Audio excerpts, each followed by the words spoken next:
Bueno, Jesús no fue a la iglesia. eh, y hay varias cosas que necesito decir al respecto y me animo a compartirlo. Si alguno de ustedes, de los que están ahí, quieren encender sus cámaras como para poder interactuar y verlos, se los se los voy a agradecer. Acá está, miren. A menudo nos hacemos esto, que las formas, lo que hacemos es, eh, de forma consciente o inconscientemente, perennizarla e ignorar un aspecto muy importante, y es que las formas son contenidos. Las formas a veces hablan muchísimo más todavía que otras formas de presentar, o de presentar discursos o de presentar ideas. En ese sentido, la forma como se concibe la iglesia y la forma como se expresa la vida de la iglesia ya es una forma de decir lo que es la iglesia, aunque a veces en el discurso tenemos un mensaje diferente. Se da por sentado que Jesús fundó la iglesia, pero cronológicamente Jesús no funda la iglesia. No hay un texto donde él hable de la iglesia, donde la organice, donde describa cuáles son sus cargos, cuál es la razón de ser, ni nada por el estilo. Lo que encontramos son dos pasajes en el Evangelio de Mateo, Mateo 16 y Mateo 18, en donde se habla de la iglesia y en un momento Jesús dice, edificaré mi iglesia en el futuro.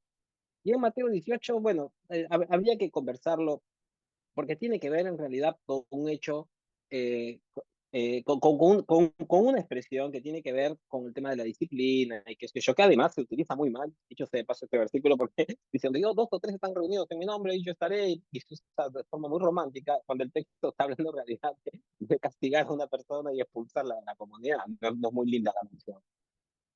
Bueno, ¿qué significa que Jesús no haya fundado la iglesia? Que la iglesia entonces no tiene un valor, no es importante. Seguramente que ustedes están esperando que yo les diga que no es así. No, no les voy a decir eso. Yo me voy a quedar en el plano exegético, en el plano nuevo testamentario, propiamente dicho. Y yo creo que la iglesia está sobrevaluada. Eh, y esto me parece sumamente importante. La iglesia genera, en mucha gente, genera un gran estrés. La iglesia es un dolor de cabeza, es un auto viejo que uno no sabe qué hacer con él, dónde estacionarlo, no sabe, ya no le encuentra más repuestos para que siga andando. En la que uno se pregunta, ¿qué hago? ¿Por qué lo tengo todavía conmigo? Por qué no lo vendo? ¿Por qué nadie me lo quiere comprar? Y entonces, ¿por qué no lo dejo tirado en cualquier lugar? Porque me ponen una multa, porque van a buscar por la patente que soy yo el dueño y me van a multar. No lo puedo guardar, no lo puedo tirar, no lo puedo hacer andar porque se rompe, no lo puedo dejar estacionado porque me multan. Entonces, es un dolor de cabeza. Eh, y yo creo que en gran medida ese dolor de cabeza se debe a que, ya sea que está comprendido la iglesia de una manera equivocada, o porque le hemos dado demasiado énfasis a una organización, a una forma que no era ni siquiera la única y quizás no debiera de pensarse como la más importante para este tiempo. Lo que Jesús genera es un movimiento de seguidores y de seguidoras, que tienen un objetivo muy claro, que es el establecimiento del reinado de Dios. A Jesús lo asesinan y luego vienen sus discípulos con el llamado de ir y anunciar las buenas nuevas de la iglesia. Tampoco lean los finales de los evangelios, lean el comienzo de Hechos, y otra vez, son las buenas nuevas del reinado de Dios, del establecimiento del reinado de Dios. Nuevamente es una movida con un objetivo muy puntual y con una esperanza, aparentemente muy influidos por la teología apocalíptica de que el fin de los tiempos es pronto y que quieren, por otro lado, que las personas se arrepientan, se encuentren con Dios y que establezcan micro prácticas. En el entretanto se va a suscitar esta venida de Cristo. Pero hay una gran diferencia, sociológicamente hablando, entre lo que es un movimiento y de lo que es ya una institución llamada iglesia. Ahora, Jesús, como está asesinado, como dije hace un ratito, y sin embargo se comienzan con el correr de los años a organizar de una manera tal los seguidores de Jesús. ¿Está mal esto? No, no estoy diciendo eso. Lo que vemos, por ejemplo, en Hechos, es que se dice que todos los días se reunían en las casas, ¿se acuerdan? Hechos 2, 46, 47, que citamos muchísimo, y ahí hay todo un acto sociológico. La pregunta es, ¿por qué se reúnen en las casas? un amigo que tiene un templo enorme y en un pueblito así chiquititito y que gastó una fortuna en esas cosas, en un momento cuando le planteo este tema, me dice, no, porque se reunían en las casas porque no tenían dinero y porque se estaban escapando. Ah, ¿de dónde salió eso? En qué texto se dice eso? Que se reunían. Hay otra cosa, hay otra razón. Todos se reunían al aire libre como hacían muchos en las sinagogas. Así eran las prácticas que ellos habían heredado de judaísmo. O ya sucedía que se reunían en las casas. Ahora, pero ¿por qué ese énfasis? Se reunían todos los días en las casas porque estaban aburridos, no sabían qué hacer, eran de comer mucho. Evidentemente, encuentran en la casa algo que es muy importante. Ahora, pero no solamente en la casa, pero llama la atención porque entonces ya no van a continuar las prácticas que venían teniendo, que era, por ejemplo, entre otras, el de la sinagoga. El del templo, muy poco, casi ninguno de los seguidores de Jesús había sido uno que pasó mucho tiempo en el templo, pues sencillamente no eran de Jerusalén. Y luego dice Filemón capítulo 2 cuando está mandando saludos, y lo va a decir Romanos capítulo 16 y así muchas cartas, va a saludar y dice, y la iglesia que está en tu casa, o la iglesia que es tu casa. Y entonces uno se pregunta, uno puede observar ahí que las comunidades, los primeros seguidores de Jesús, no pensaron en la iglesia. Jesús no habló de la iglesia, ellos lo comienzan a seguir.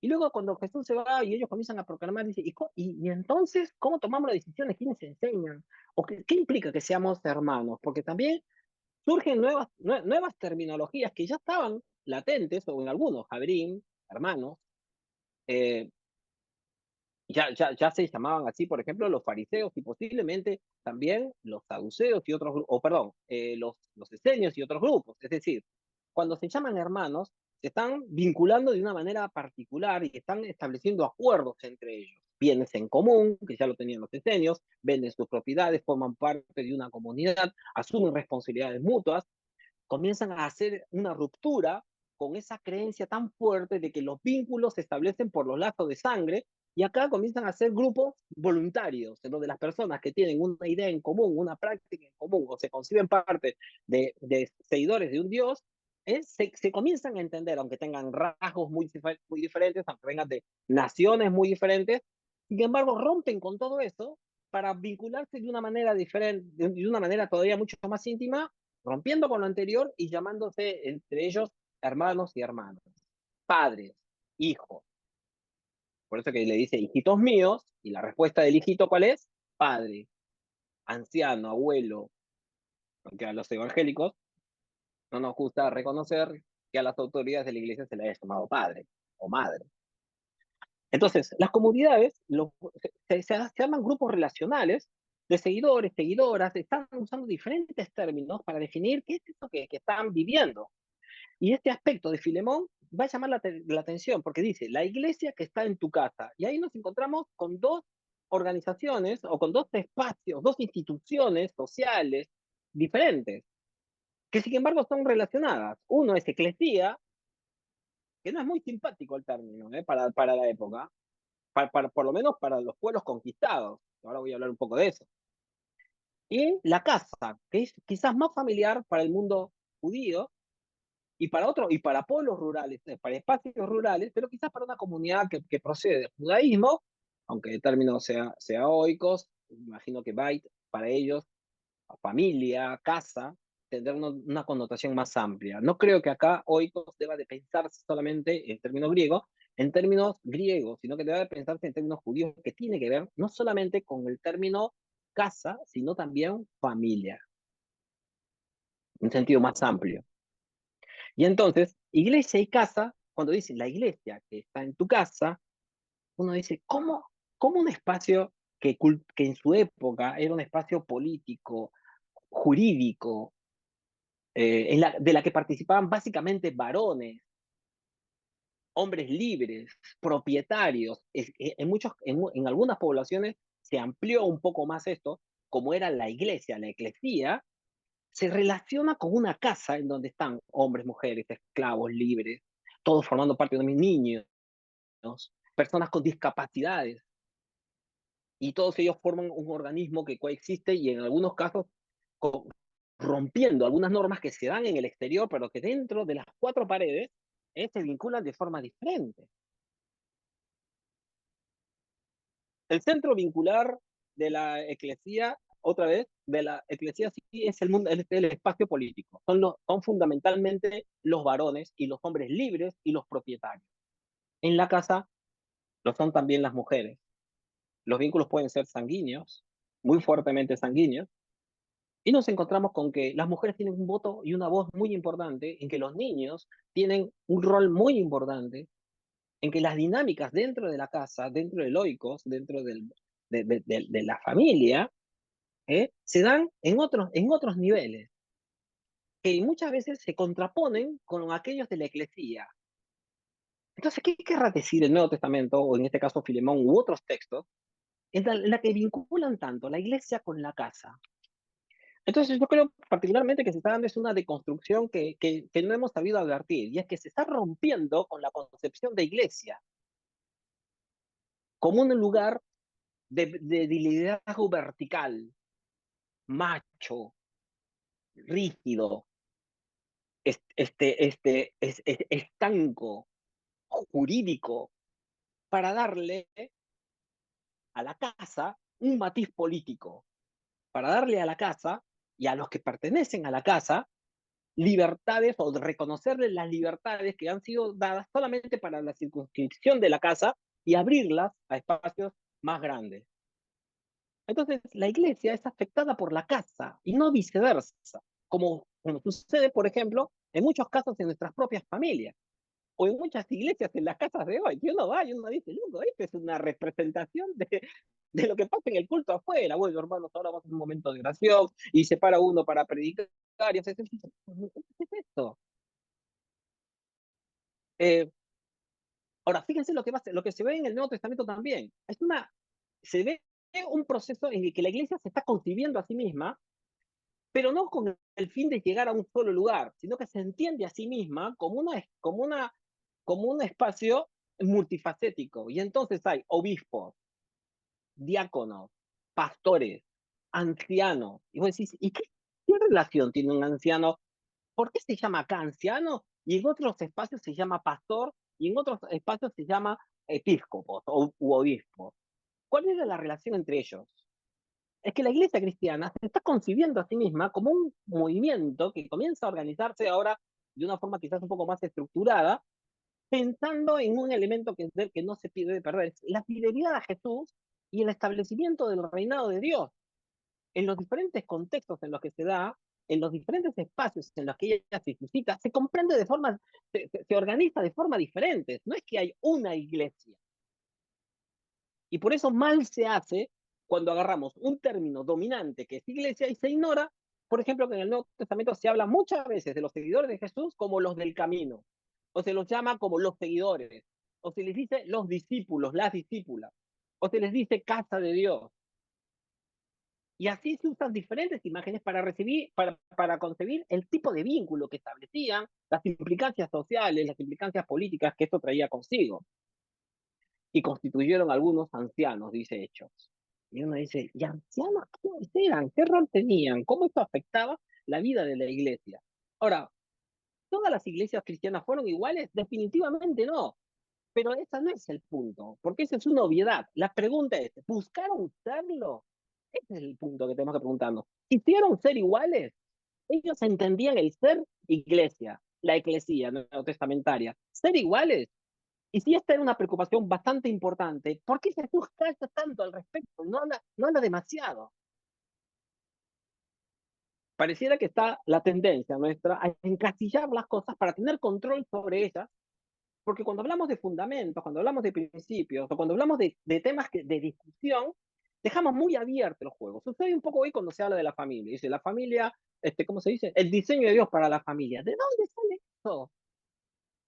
Lo que sí encontramos en el Nuevo Testamento son enseñanzas que hacen a familias saludables, que pueden conversarse de acuerdo a los contextos. Pero hablar de un diseño, de un cajón, es querer encapsular una mirada que es imposible de tener como única. Lo mismo sucede con la iglesia. Entonces, ¿qué hacen?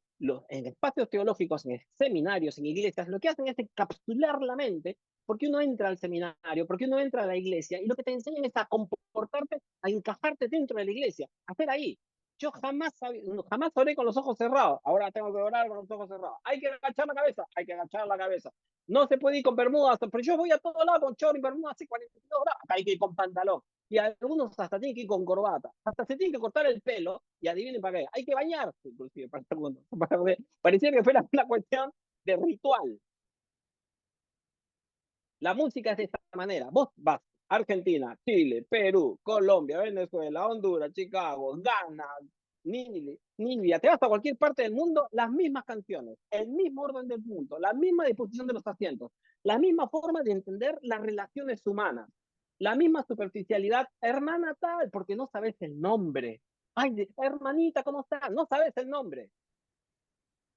Y entonces, evidentemente, se ha encapsulado a la iglesia y cuesta muchísimo porque es parte del status quo, es parte de la economía, es parte de las relaciones de poder seguir haciendo lo mismo. Y entonces la diversidad presente del Nuevo Testamento, que estaba ya perdiéndose porque el nombre de iglesia va a abundar, aunque no siempre quiera decir lo mismo, se está perdiendo. Entonces ya no se hace, cuando alguien dice, no, nosotros nos juntamos en un café, la gente dice, wow, qué loco, ¿sí? Sí, nosotros nos reunimos en un café. ¿Vieron? Tenemos tan encapsulada la cabeza que nos sorprende que los cristianos se vinculen en el entorno de un café, que no tengan prédica, que no tengan que leer la Biblia antes de hablar del texto, de la palabra de Dios o de lo que fuese. Como si hubiera existido siempre la Biblia. Como si Pedro hubiera tenido Biblia, como si Pablo hubiera tenido Biblia, como si Jesús hubiera tenido, cuando no las tenían. Y entonces Jesús no fue a la iglesia, ya termino, es una llamada a repensar si hoy hay tantos espacios eclesiásticos que no son reconocidos como tales, y está bien que no se quieran llamar iglesia. Quieren llamarse pueblo de Dios, casa, familia, quieren llamarse seguidoras de Cristo, quieren llamarse como se les canta dentro de lo que es para ellos la concepción que tienen, pero tratan de buscar el fundamento, las cosas esenciales que hacen que sean seguidores de Jesús. Comunión, Cristo, escrituras, amistad, evangelización, solidaridad con los más pobres, compañerismo, pues ya lo dije, y así una serie de elementos que cuesta a veces sobrellevarlos, porque uno va en contra de la corriente y puede ser difícil. Todavía nos preguntan cuántos somos. Todavía en las iglesias te preguntan, ¿y cuántos son en tu iglesia? Esa mirada de ganado, y todavía hay personas que se esmeran y dejan la vida para hacer mucho, aunque eso les cueste su lealtad a Cristo. Bueno, era esto básicamente lo que quería pensar, compartir con ustedes. Las nuevas eclesialidades es un reclamo neotestamentario. El Nuevo Testamento propone repensar la iglesia continuamente y tener el valor de los primeros seguidores de Jesús, que no lo hicieron por descuidados o porque estaban en un proceso primitivo, sino lo hacían porque fue su constante, fue parte de su ser y el recrearse continuamente.